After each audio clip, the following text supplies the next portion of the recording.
In a time when the ancestors still whispered through flame and wind, the young woman stood at the center of two worlds, bound by blood, drawn by love, and caught in a storm older than memory.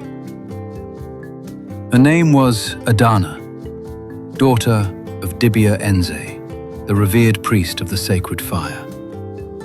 She was not just a child of the earth, but of the spirits, marked from birth with the sacred Uli signs that danced like prophecy across her skin. Her destiny was written before she ever took her first breath.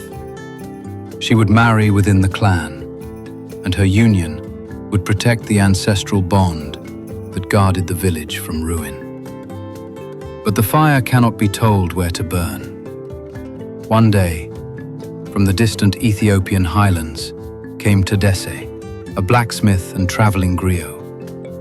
He was strong yet gentle, his voice like thunder softened by song. Around his neck he wore a glowing pendant, etched with ancient runes. When he spoke, Adana listened, not just with her ears, but with something deeper. In his presence, her spirit stirred in ways the ancestors had never prepared her for.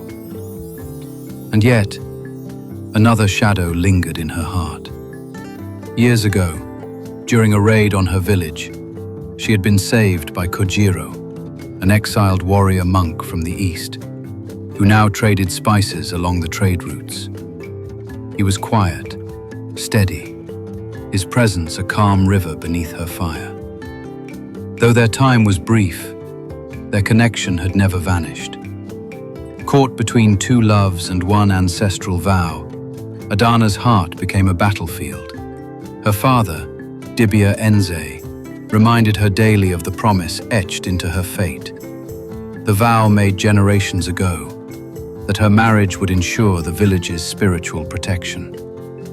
Breaking it could call the wrath of the ancestors and the death of the land. But love has no fear of curses. The night of the choosing came.